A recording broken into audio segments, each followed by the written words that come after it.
What if I told you that one of these games changed the way we viewed Twisted Metal forever? And you know what the real kicker is? Nobody even noticed. So to begin this, we'll need a brief history of Twisted Metal, and as subjective as I want this to stay, I really have to tell you the significance of this game and what it meant to me. This was the first game that I really got behind as a kid. It was a game I wanted to identify myself with. All of my friends had their things, be it a particular animal, a sports team, or even a brand of clothing.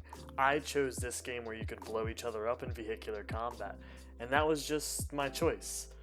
So November 5th, 1995, Singletrek and Sony released an absolute banger of a title called Twisted Metal. I was about -1 when this came out, so you're going to believe I was hyped.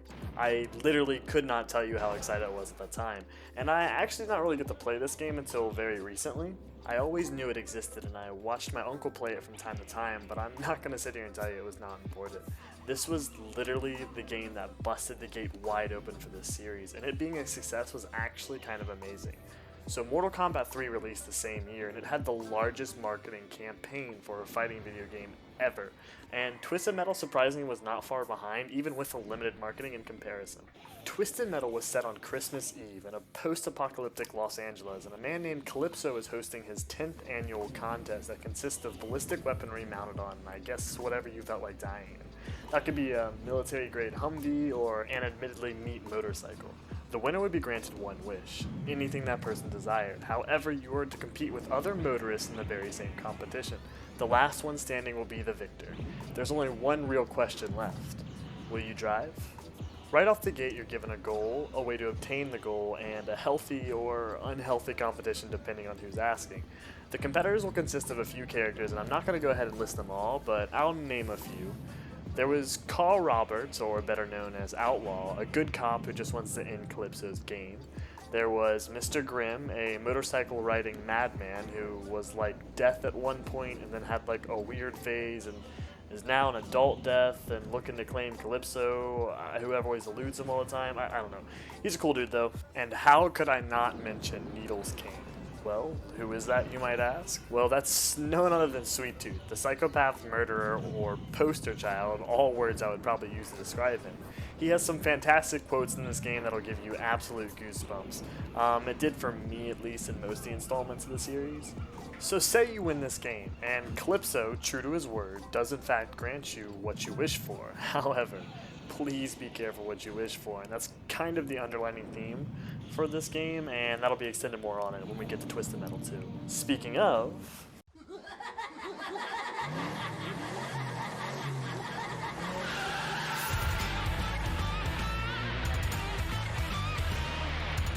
Yo, this game, albeit not my favorite, but goodness, is it up there? Like, I'm talking hand in hand. I love this game. I still love this game. I can now start talking to you from genuine first-hand experience, and yo, you cannot tell me that that opening instrumental does not slap. I still get goosebumps to this day. It may be a combination of nostalgia or great sound, but either or, they are on my arms right now. This game was set after the first one, naturally, and now that Los Angeles has been destroyed 10 times over, they kinda needed a new setting. And Calypso is nothing if not ambitious, so we're gonna go ahead and tour the world. We get virtually the same cast with some added faces. Outlaw, Sweet Tooth, and Mr. Grimm, all people you know are still here.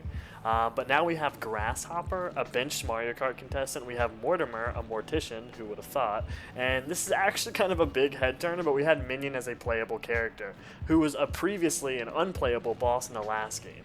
He drives a freaking tank with stats that are borderline hacking. The fuck am I supposed to do with that? I'm gonna go play him. Every vehicle in this game was so unique, and their specials were so different from one another, and I loved that. When you got behind the wheel, you actually had to change your playstyle depending on who you were. Playing Mr. Slam, then you're going to want to play aggressive and maybe blindside the opponent, knock them over so you can easily scoop them up. Thumper, make sure you get that freeze off so you can get all that cheesy damage in. Stage hazards were added, and those came in a few forms. Lava that could cause damage when driving on it, falling off the rooftops on New York, and even collapsing ice in Antarctica. And I know there's a lot of opinions on these, but I love them personally. I thought they added some amazing flavor that made Twisted Metal 2 especially delicious. Cheat codes were in this game, and from raw memory, I can remember God mode. You're going to press L1, L2, R1, R2. You're going to press up, down, left, right, left, down, up, then release. Embarrassingly enough though, I remember asking my mom to put this in for me every single time because my fingers were the same dexterity as Solo post-Carbonite at that age. Love you, Mom. This game was great in many ways. In fact, so great that it was even given high ratings on most, if not all, reviews. It was actually the second most popular vehicular combat game behind the first one. And yes, I know, stiff competition, but even getting close to the first game's release is still pretty impressive. Much like the first one, the game had a very similar theme. You grant wishes for winning, however, this one was animated, much like that of a comic book, and little me kinda loved that. Not to mention there was a final boss that was the coolest thing I've ever seen to this day, and I wanted to play that car. Oh my god, RNG god, why won't you let me play that heckin' vehicle? Speaking of Darktooth, there's actually a really cool story between him and the driver of the first game, but that is for another day. I will probably spend the least amount of time on the next two games, and not because I don't like them, but because they need a whole video dedicated to themselves. So, in 1998, 989 Studios released Twisted Metal 3. This was a change from the previous game that was produced by Singletrack. After Twisted Metal 2, Singletrack split away and formed Incognito Entertainment, a video game developer with goals to work on their own games. So Sony, being the smart cookie that they are, had to hire a new team to carry on the legacy, and they chose 989 Studios. Love them or hate them, the fact of the matter remains, if it had not been for them, you and I would not be sharing these memories, and Twisted Metal franchise could have perished with nobody working on them.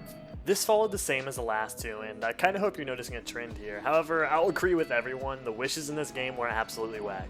I cannot stress that enough. The moves were cool, the vehicles were good, the animation I guess was a bit better, but I could honestly get a thicker plot from Danny DeVito's hairline. Actually, that's pretty good. Why don't we slap that thing on the top of Sweet Tooth's car? Let's actually keep those ratings teen, shall we?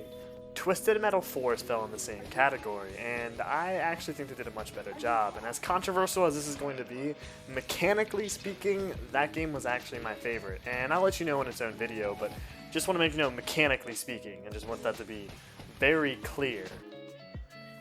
So yes, disclaimer first, this did in fact come out after Twisted Metal Black, but it was within the same year, and it was also released for PS1. I never particularly grew up in a wealthy home, so I was generally limited on what games I could play, and next gen was far too expensive, so I still loved Twisted Metal and I wanted to play Twisted Metal, so when this came out, of course this was the game that I was gonna get, and I didn't have a new gen at the time, so Twisted Metal Black just simply was not an option. This game was actually created by Incognito Entertainment, and it kind of changed this game a little bit to like an RC car-based gameplay, and with the same context, it just targeted a younger audience. It was colorful at the time, and it was the newest game that I could play. I also mainly wanted to bring this up because this actually has an interesting story I have with me and my best friend growing up. We were actually so about these games that we took them a little too seriously. So us being the big dummies that we were, we taped knives, firecrackers, bottle rockets, pops, anything we could onto our RC cars, and we'd have them do combat in our backyard. Needless to say, two 7-year-old kids with bladed explosive RC cars was probably not a good look. But no, seriously, I won. This fucking game, dude. I will straight up just say it. My favorite installation, period. I really just want to talk about it. So the paradigm shift is so strong in this one, and if you don't even know what I mean, like, here's some cutscenes from the previous installment. Give me the body of a 20-year-old. Congratulations, you now have the body of a 20-year-old. Maybe next year you will win Twisted Metal again and ask for the head of someone the same age. And here's one from Black. Must have been years I was left alone in that darkness. But when you look like I do, it's probably for the best.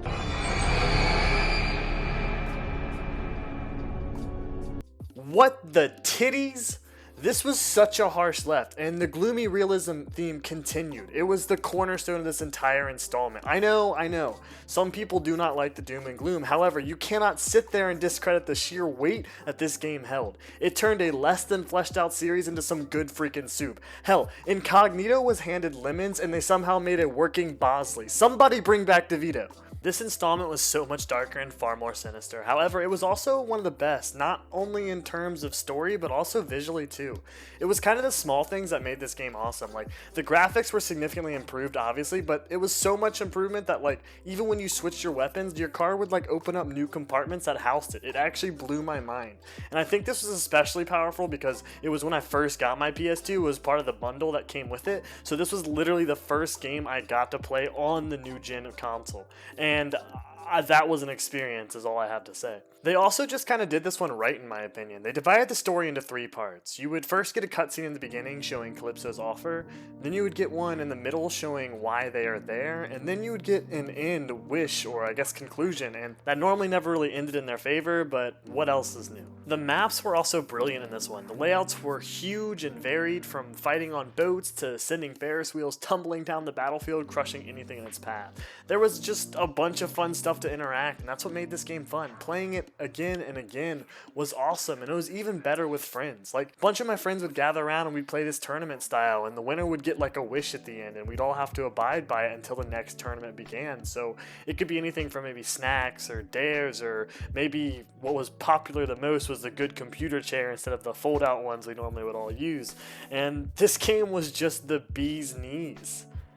However, this marked a turning point for Twisted Metal, and this turning point would change the way we played this game forever. Twisted Metal Black was set in a fictional location called Midtown, and no, this is not a place where you're going to run into a gaggle of Luxes working on your inhibitor.